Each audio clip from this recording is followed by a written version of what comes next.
much. Welcome to Birdland. So great to have you here. We're the Nighthawks, music of the 1920s and 30s, and yours truly here at the microphone some of the times.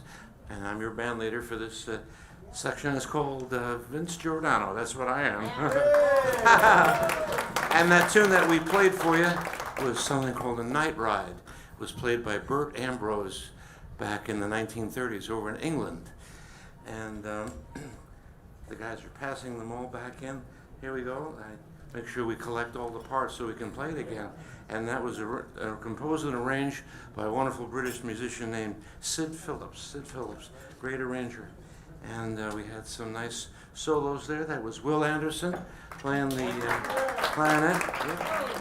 And featured on the kettle drums or the timpani drums, both on this number, The Night Ride, and also our opening number, which was the Universal theme fanfare from 1936 by Jimmy McHugh.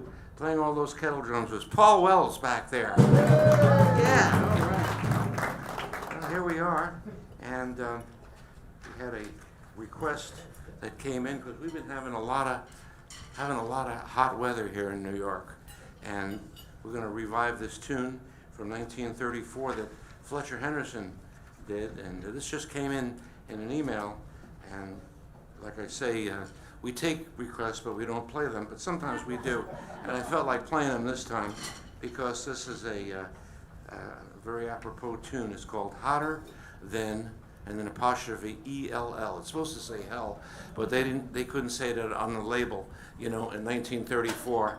So there you go. And let's get some rhythm sections out. Oh man. Hold on a second. Hold on. Here we go. All right. Bounce it off your head. That's it, man. On live TV. Look at that. Okay, wait a minute. That's a drum part.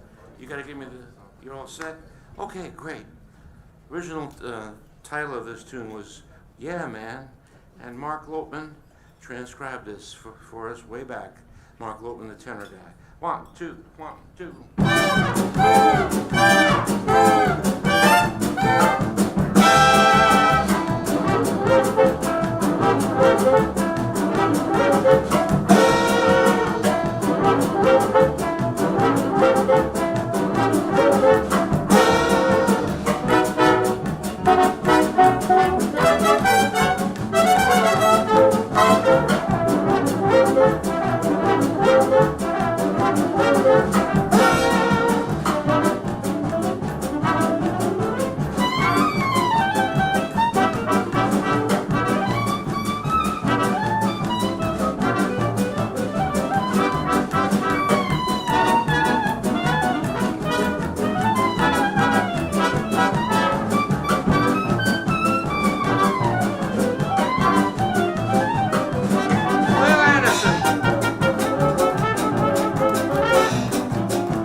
been L. All right, guys, that's beautiful. That's Fletcher Henderson's wonderful tune and arrangement. Everybody fans themselves off with that. Very good. Well, that was Mark Lopman there. I'm playing that wonderful tenor.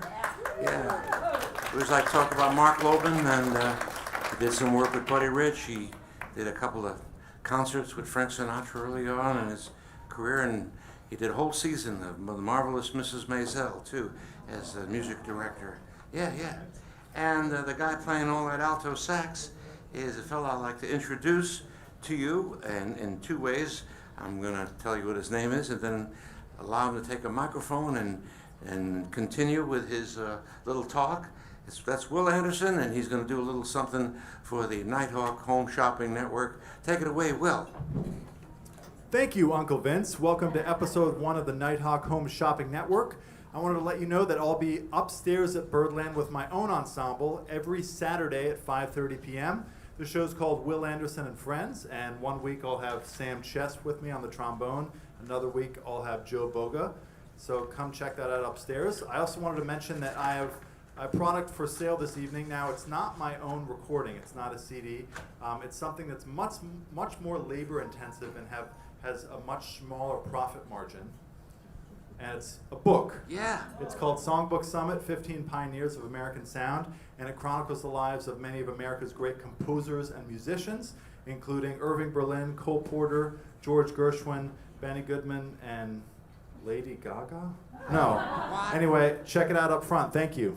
Thank you, Will Anderson. Yowza. Okay. Well, we just heard the arrangement that was done for the Fletcher Henderson Band from 1934. We're going to go back a decade to 1924. It's amazing what changes happen in 10 years in the music business. And it's almost like automobiles in one way. You know, what's in vogue in the 1920s is out by the 1930s start and all that stuff. But we like them all. We like the tunes from the 20s and the 30s. That's why we're here. This tune is called Copenhagen, written by a fellow named Charlie Davis. He was a band leader in the Midwest and made some hot sides. His big claim to fame was that he discovered a great talent, a guy named Dick Powell. Dick Powell later went on to star on many of the Warner Brothers films. But he wrote this tune called Copenhagen. There's a long story about that, which I won't get into. And a lot of bands played it, with jazz interest, the Wolverines with Bix Beiderbecke, and Fletcher Henderson's band. Fletcher Henderson, who had Louis Armstrong in the band, and Coleman Hawkins again, and Don Redman. Copenhagen. 1, 2, 1, 2.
Yeah. Okay. How about that surprise ending? It even surprises me all the time. It's like waking up, like, where are we? Oh, right, we're on the bandstand. That's Copenhagen, played by the Fletcher Henderson Orchestra. Originally was a Don Redman arrangement, and Mark Lopin, that man who played four notes on his solo, transcribed it. And that was John Kelso playing the Louis Armstrong part. Yeah, man, great. And that was it. Well, we're going to do some more Don Redman for you. And here is his theme song from the 1930s. Don Redman stayed with Fletcher Henderson a good 3-4 years, and then he got an offer to go out to Detroit to work with this wonderful band called the McKinney's Band.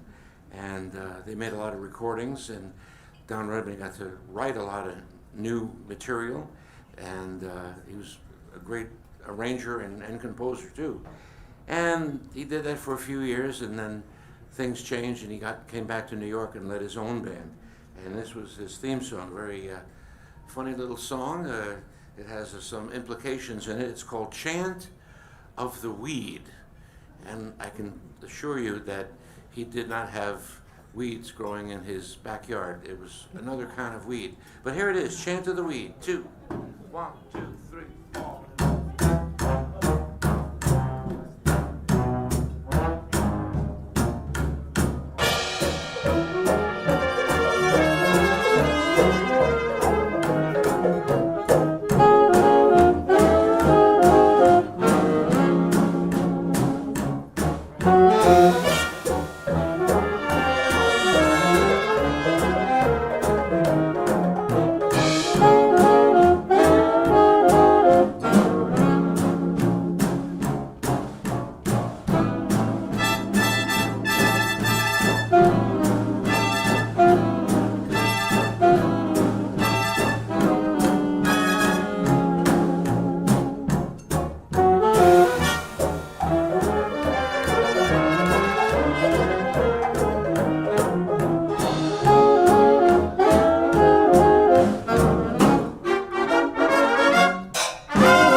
Don Redman's very strange Chant of the Weed from 1931. That transcription came from our good friend in the Czech Republic, Jan Stolba, and a little work from John Riggle, now living in Washington, D.C.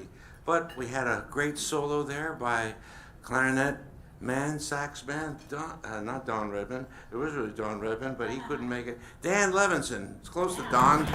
Dan Levinson. Hey, Dan, why don't you grab the microphone and tell us some tall tales? Because you're pretty tall. That is good. Yes, I am. Even if you sit. Well, I'd like to announce that this coming August 6th is the 94th anniversary of the day Bix Beiderbecke died. All right, but the good news is we have sorry about that. We have an album. John Kelso here and Vince and I did an album in honor of the 100th anniversary of the day he was born. It's just been reissued on vinyl and CD with additional material for those of you out there in Radio Free Birdland land. It is on the Turtle Bay label. You can go to turtlebayrecords.com and find it. It's called Celebrating Bix. It was a terrific album with some great musicians. We also did a tribute to Frank Teschmacher and the Austin High Gang. That came out on the Rivermont label, rivermontrecords.com, produced by the legendary George Avakian, and music direction by Dick Hyman, who's still with us at 98 years old. Wow. John and Vince are on that one as well. And they're all available back there and on the World Wide Web. Thank you. Nice, that's Dan Levinson. Thank you, Dan. I mentioned the name Bix Beiderbecke.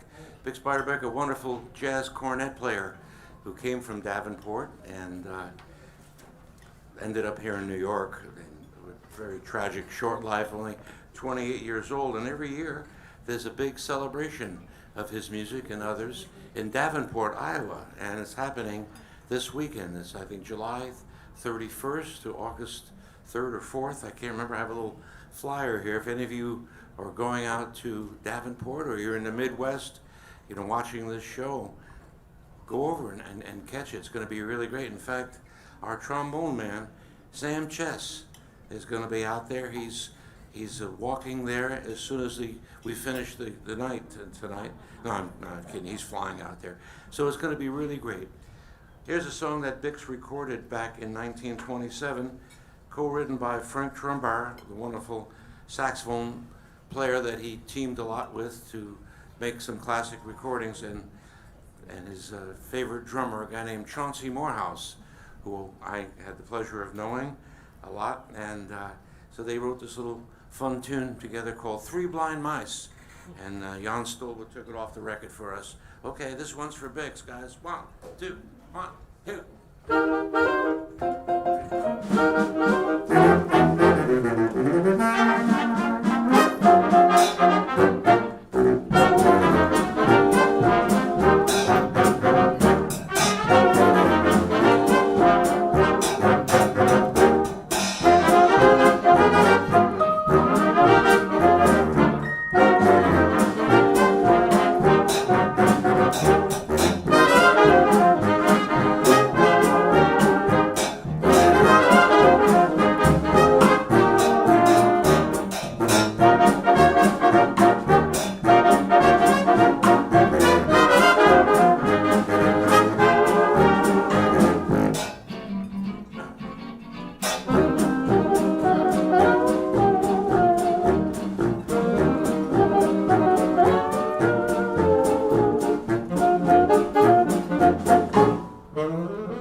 If you could believe that. It wasn't the same tune that we know, three blind mice, three blind mice.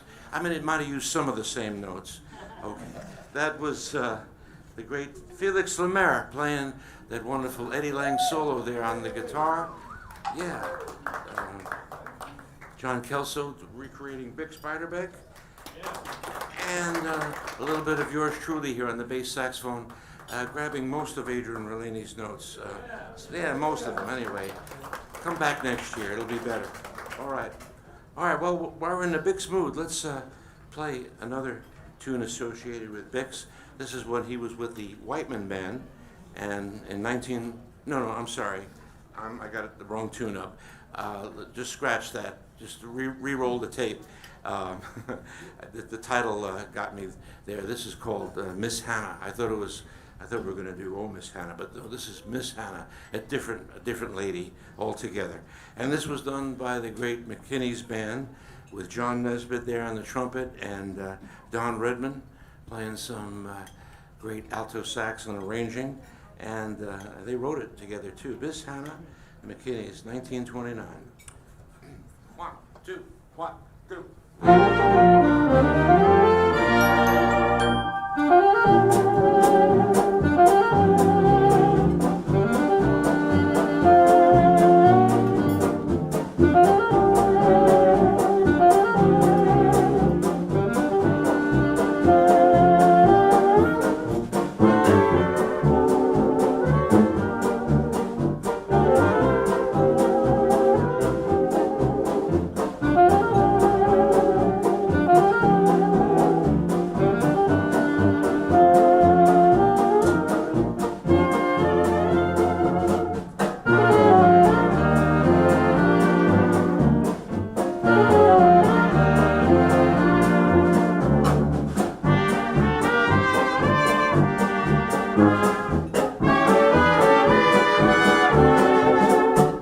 Keenest clothes, fortunate with bows. Everybody knows Miss Hannah I'm talking about. She never has a frown. She's the talk of the town. Men all gather round Miss Hannah.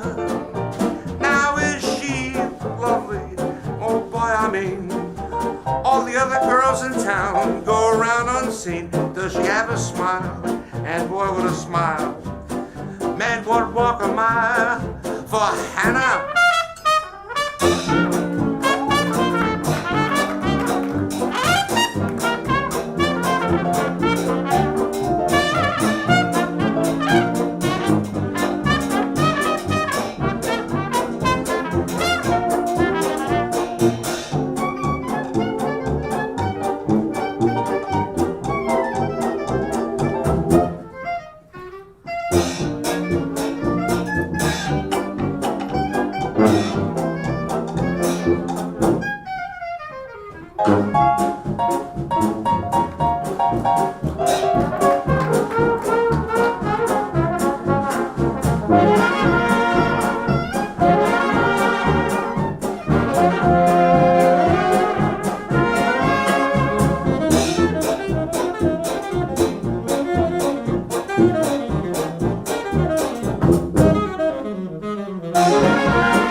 Miss Hannah.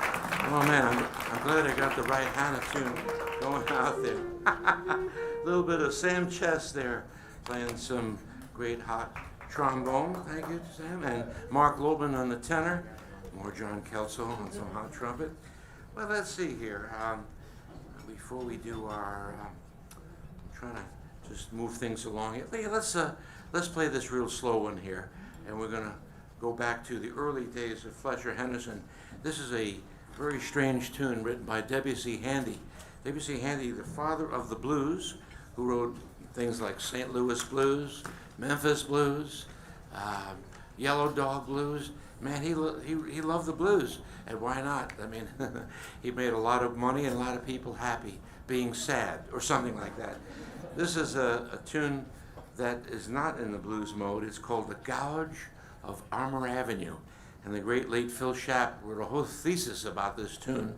They're trying to figure out what it was all about. And he kind of figured it out that Armour Avenue was a place where a lot of black people lived, and the Gouge was a landlord who used to gouge them. So they weren't too happy about that. So they wrote a tune about it. There's no words, I don't know. And it's from the early days. It's about 1924. Charlie Green was the original trombone solo. We're going to feature our trombonist. And he did such a great job that 3 years later, Dickie Wells, who was also a great trombonist, transcribed the solo. How about that? Somebody transcribing a solo. Oh, heavens forbid. And did it on a tune called Symphonic Scrunch. But I don't think anybody knew. We had to find this out like 100 years later. So here it is. And also, wait for a special thing that's going to be happening in the percussion section. I won't give you a spoiler. 1, 2, 1, 2, 3, 4.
Gouge of Armour Avenue from 1924. We have to be one of the few bands playing that song tonight, maybe in New York City. I would usually say West 44th Street, but there it was, and there was Sam Chess playing that wonderful unique sound on the trombone. Thank you, Sam. And you didn't put it away yet. Before, of course, it's John Kelso we're going to talk about, but our drummer picked up his Stradivarius washboard. Did you know that? He's got a special washboard. It's called a jazz washboard. It's insured for many millions of dollars, and he can only play jazz on it, because that's what happened on the original recording. All of a sudden, a washboard starts showing up, and we made special gloves for him with thimbles. Show him those thimble gloves. They're kind of scary. You know, it looks like Nightmare on Elm Avenue or something like. That's where I live. Anyway, Elm Avenue. There you go. Scratch away, if you may. Okay, great. And we had a great solo from John Kelso, and it looks like W.C. Handy did decide to go into the blues for you. He just said, "Yeah, I think John needs a blues to play on." Well, we're gonna get John to play a real blues from top to bottom, and this is the thing that we play on every show. It's called the West End Blues, and it was written by a guy named Joe Oliver. He's from New Orleans. He was from New Orleans. He played the cornet and the trumpet. He wrote a lot of great jazz repertoire, the early days of jazz, and he was a master of hot breaks and licks and using of mutes and what they called freaky sounds. He had a freak sound. He experimented with a lot of great music and inspired a lot of people, like the Ellington people, Barbara Miley. Anyway, he was the fellow responsible for getting Louis Armstrong to leave New Orleans and join his great band up in Chicago. And Louis was always grateful for that. That was a wonderful thing. And Louis never forgot that. He called him Papa Joe. And so anytime he could, he talked about Papa Joe in a good light and recorded this tune, the West End Blues, written by Joe Oliver in 1928. And while we're talking about little respect and dedication, we're very happy to announce that a good place for you people to try to go see is this Louis Armstrong House Museum. It's out in Queens, and we have some flyers on the hospitality table there. Check it out. It's a great experience. Just take the 7 train out there. The air conditioning's working on the train. Don't worry, it's nice and cool. And there you go. Here's John Kelso to tell you all about it, the West End Blues.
Solo. Get a nice hand. All right, John, what you got?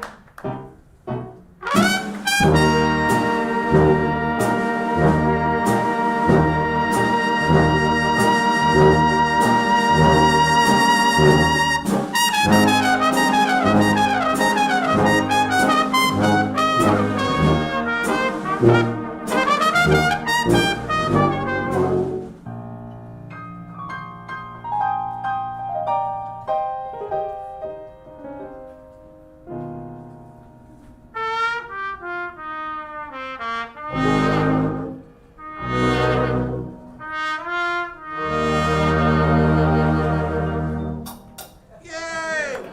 John Kelso there, playing that very wonderful solo that Louis did.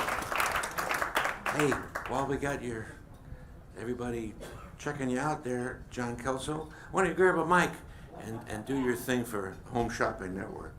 Okay. So in addition to playing here every Monday and Tuesday, I have a steady Sunday gig that's now been going for 18 years at a great old bar, one of the oldest bars in New York. It's called the Ear Inn, and it's on Spring Street on the far west side. And naturally at the Ear Inn, we call the band the Irregulars. And we're delighted to say we have a we have a new Live at the Ear Inn CD, and it just happens to be available in the back over that way, and it's on Arbor's Records if you want to look on the web. Thank you. Thanks, John Kelso. Hey, West End Blues. If you check, the Wikipedia and all that stuff, there's been so much written about that tune. Very important tune for jazz and for Louis Armstrong. And that was a nice solo by Sam Ches. Yeah. And it was great to see our metal megaphones, the clarinet megaphones. There they are. We're gonna put them on the Home Shopping Network in a couple of weeks. I don't know how many people will buy them. You could use them for different things, like to wake up your spouse sleeping on the couch. Come to bed. Or instead of going to the vet, you could grab one of those megaphones and put it around the dog. It's a safety thing. It's safety. It's okay. And moving right along, I say the comedy's not working tonight. That's okay, and it really does. But you folks are not drinking enough. I know it. But the folks at home are. The folks at home. Hello, folks. And that was a great piano solo, originally done by Earl Father Hines. That was Peter Yaron playing that great solo. Yeah, Father Hines, woo, from the Pittsburgh area, and. You might have heard something weird in the percussion center, and you were right, because our man Paul Wells has a Bach set of cymbals back there that were used on that recording date, just like that, and a couple drummers had them in those years, and then they were just put aside. But we brought them back, by hook or by crook, rain or shine. Here's Paul Wells doing some Bach. Oh. All right, that's enough. Too intense. All right, very nice. Yes, man. He goes to town. He's one of the better Bach soloists here at Birdland. The only one. And while we're on the subject of this tune, West End Blues, you might want to pick up a copy of this tune on this piece of vinyl. Now, I call it a piece of vinyl because it's strange. It's not recorded normally at 33 1/3. Or 45, which is what they call an extended play. It was recorded at 78 RPM. What? Oh, thank you. I needed that. That's like another little shot of booze there. Anyway, yes, so if you buy this, make sure you have 3 speeds, 33, 45, and 78, or else you'll put it on your turntable and everything's going to sound really slow and not so good at all. Whoa. All right, that's enough. Okay. Phew. There you go. These guys love the sound effects. If radio ever comes back, we're ready. We're ready to make lots of sounds. All right, we're going to get a little happier here. A tune from 1929 that was recorded and composed by a guy named Isham Jones and his orchestra. Isham Jones was a Chicago fellow, and he wrote things like It Had to Be You, I'll See You in My Dreams, and On the Alamo, and a bunch of stuff. He was just one of the great band leaders who also wrote some music and had a fantastic band all the time. It later became the Woody Herman Band, but that's another story. The original vocalist was the violinist in the band, a guy named Eddie Stone. And Eddie Stone, I don't know, he did a pretty good job. I'm going to try to match Mr. Stone. Don't stone me. Anyway, here it is. It's called "Not a Cloud in the Sky." We got our two baritones. Let's hear them. Let's hear them. Nice. Sounds good. Sounds like playing my record slow. But anyway, here it is. 1, 2, 1, 2.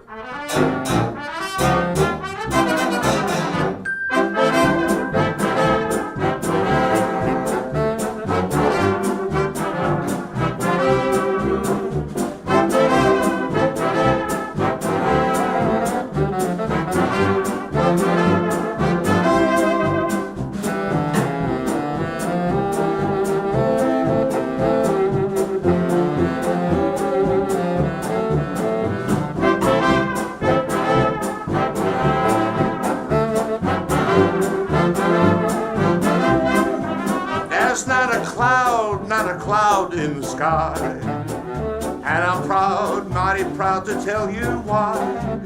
Someone sweet who you'll meet right away is the one who brought the sun out to stay. Now she's my little rainbow. Did she make the rain go?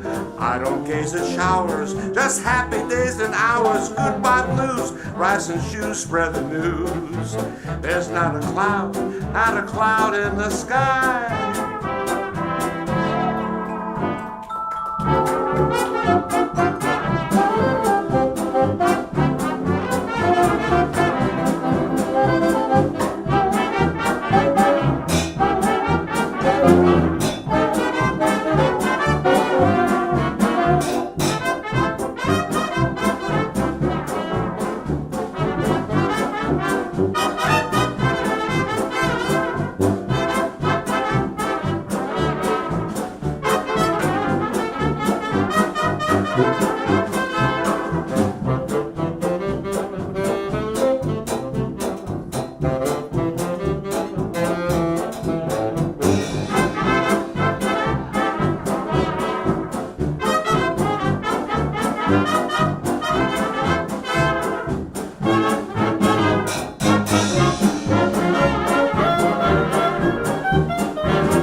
Little rainbow, did she make the rain go? I don't gaze at showers, just happy days and hours.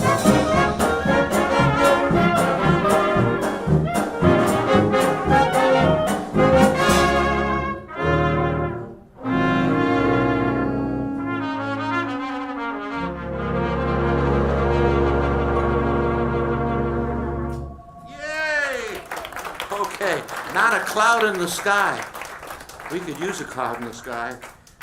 Get some rain going on here in New York City. But anyway, that's a wonderful trumpet playing there, leading us and being in that nice coda. Our first trumpet player, that's Joe Boga. Joe Boga. And Joe, I understand you're going to England in a couple of months. I hope you come back. That's right. Yeah, I do plan on coming back. Okay, good. But yeah, I'm looking forward to my first time in England. I will be playing at the Whitley Bay Jazz Festival outside of Newcastle. And it's a whole week of 1920s and 30s music, very much like the stuff you're hearing tonight. If you happen to be there, please stop by and say hello. Joe, thanks. Have a great time there. And get some fish and chips, will you? We can't get good fish and chips here in New York anyway. At least I haven't found it yet. But prove me wrong. Hey, it's time to put the scores away, and we're going to play some traditional jazz music.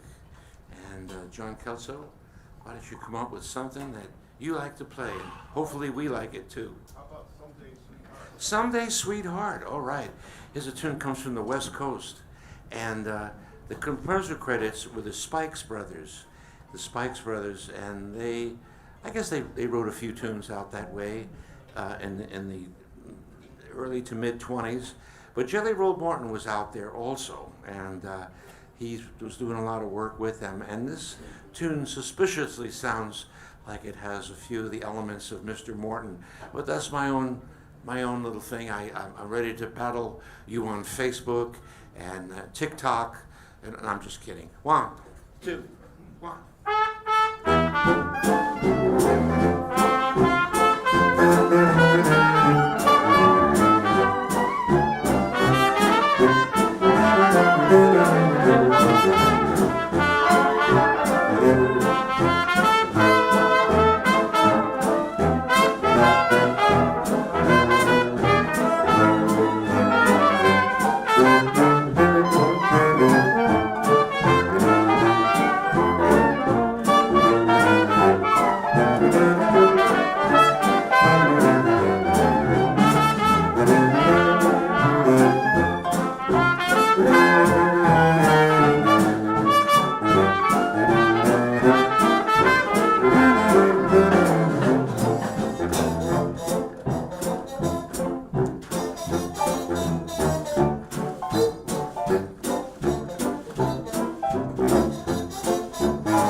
Stein.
Someday, sweetheart. Nice, all right. Man, oh man. That was Sam Chess there with, did you bring a new mute tonight? Oh, that's Kelso's mute. Is that a hot chow mute, John? I don't know. I bought it on eBay. It was supposed to be for trumpet. Yeah. They were wrong. It's too big. It's too big. It's too big. Your feet's too big, your mute's too big. It's nice. Old, and it actually says 432 Midwood Street, Brooklyn, New York. Oh. Made by S. Florio. Oh, I remember F. Florio. Yeah. Yeah. He used to come over and do my plumbing. Anyway, Midwood Street, man, that's close to me. I got to go research that. I'll bang on some doors tonight at 3 a.m. Anyway, got any more mutes? Anyway, so that was Sam Chess on his great mute and solo. John Kelso on the trumpet. Dan Levinson playing that clarinet. Yowza. And a fellow that doesn't get too many solos. We get one solo earlier, but we're going to have him talk for you all the way from Paris, France, Mr. Felix Lemaire, playing the guitar and banjo. Give him a nice hand and have him come up there and talk a little bit. You got a new CD, right? That's correct. I do have a new CD. It's entitled Blues for the End of Time. And it was recorded pre-pandemic, so I was a visionary. And it was recorded with a late great drummer, Jimmy Cobb, and it's available for purchase next to all the other CDs. Thank you. All right, that's Felix. We love Felix in the band. He gives us that little je ne sais quoi, little whatever I'm trying to say. I'm sorry. The only thing I know is croissant. But then you heard a wonderful solo by an instrument normally used in classical music, occasionally jazz, like Fats Waller and Don Redman. But this man is the master of jazz celeste playing in Birdland, and that's Peter Yaron. Yeah. Okay, play a little bit there. Oh, that's pretty. Pretty. Is that all? Is that all you want to do today? That's okay. You don't want to overwork your celeste fingers. Okay, Peter Yaron. Very good. Okay. Since this is unscripted, I have no idea. He could sit there for 2 hours and play all the celeste music in the world. He probably knows it too, but that's okay. Well, the next solo was a struggle, as usual. It's yours truly here with the bass saxophone and still working on it. I don't know where I'm going, but I'm on my way, says Stymie and me. But the thing is, the more you drink, the better it sounds. And the more I drink, the better I think it sounds. Let's see. How sweet it is. All right. Man playing the drums there. He didn't get much of a solo on that one because it's a slower number. but he took a solo that was very apropos. Oh, another French word. Look at that there. That's Paul Wells. Paul Wells.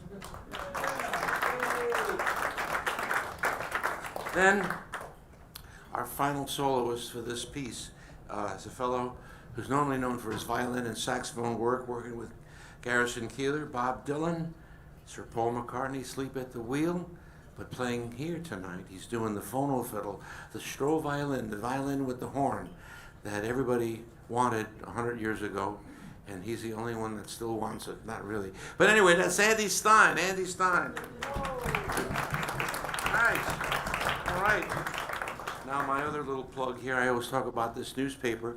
People ask me about this kind of music. What is it? Well, it's syncopated jazz. Occasionally we play some ragtime. Occasionally we play swing music too. You never know. And you could read a lot about this style of music from people who are playing it these days and people who are playing it in the past. And one of the great things is that we have a bunch of free copies of the Syncopated Times. Now you folks out there in Radio Land, just go to YouTube or Facebook, or no, not Facebook, what am I trying to say? Google, that's right. And say Syncopated Times, and take out 2 or 3 subscriptions. Help this guy along, this guy Andy Senior. He's keeping it together up in Utica, New York. You know what happens up in Utica? That's it, the Syncopated Times. It's it. And it's great. I'm glad he's doing it, for Pete's sakes. And we have our ad in there. Every Monday and Tuesday we play here at Birdland. And of course we do our broadcast there on Tuesdays at 5:30. And I have this little card which I'd like to give to each and every one of you. So it'll remind you to maybe write something on Facebook or Instagram or TikTok or Yelp or come back. Or when you take it home, don't forget you got crumbs on the table. What do? Yeah, big crumbs, there you go.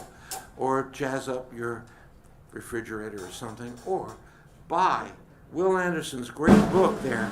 And you're going to need a bookmark. You can't read all this in one night. So let's see if we get the bookmark into the book. Yeah, we did it, of course. There, look at that. Oh, no, wait a minute. Oh, wait a minute. Whoa. No, wait a minute, there's more. Well, look at this here. Wow. That's Will Anderson, soon to write a book on magic. How do the cards come out of nowhere? I don't know. Well, we have a lot of fun here at Birdland, and I hope you're drinking, because the jokes even go better, too, if you're drinking. All right. Usually around this time I look out and I say, I wonder if someone out there has got an old-time tune that they'd like to request from us tonight. Don't all answer it all at once here. That's a plenty. Which one? That's a plenty? That's a plenty. Okay. I mean, we just played a trad jazz song, but we'll do another one for you. And so, because the customer is sometimes almost right. What's that? Did you change your mind? Okay. This was written by a guy named Lou Pollack, who wrote this back in 1914. And later on in the 20s, he wrote a couple of tunes like Miss Annabelle Lee. And then in the 30s, he wrote a lot of songs for Shirley Temple. And Lou Pollack, not remembered. But speaking of Jackie Gleason, which I try to steal his bit there about with the timpani and how sweet it is, he used this every time on the stage. It was little traveling music, Sammy. You got to check some of those old clips that are on YouTube of the Jackie Gleason show. Okay, D minor. 1, 2, 1, help.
again.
That's a plenty. Is that the one you wanted? Is that the one you wanted? We don't know that one. What's that? Was the customer right? Was the customer was right? Of course, of course. All right, he was right. Did you like that? Okay, Joe Boga there, taking on the trad jazz thing there. There you go, man. All right, well, let's see now. We have a few more tunes before we have to take a break. I'm sorry, but that's the way it goes here. Let's play this. This is very similar to some of this trad jazz that we're playing for you right now. This is something called Charlie's Idea. And Charlie was a guy named Charlie Lawrence who played lead saxophone in a long-forgotten band called Paul Howard and his Quality Serenaders. I give you all this information because we're going to give the little test at the end of this here, and I want to see. I get some nice number 2 pencils and just write it. Make sure you nice and dark. Anyway, Charlie Lawrence played in this wonderful band that had Lawrence Brown, the trombone player that Duke Ellington stole away when he heard it. George Orendorff, who was a big disciple of Louis Armstrong, and the star of the band was a guy named Lionel Hampton, who played drums and was just getting into the vibraharp and sang and did a little dancing around. Anyway, Charlie's Idea, it's based a little bit on Hotter Than That, which Louis Armstrong recorded in Chicago. It's a long story. I don't have time to talk too much about it. But here's Charlie's Idea. 1, 2, 1, 2.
Thank you, folks.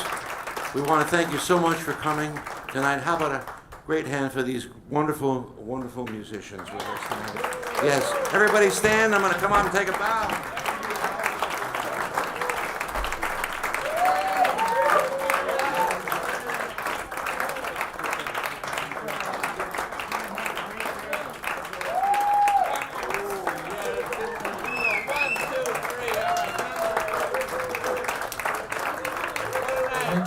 Giordano and the Nighthawks. Vince and the band have one more set with us coming up at 8:30. If you'd like to stay with us, please see your host at the front. If you'd like to take the music home with you, there are CDs, LPs, music, and Will Anderson's book up at the front. We here at Birdland want to thank you for coming out to support live music and please arrive home safely.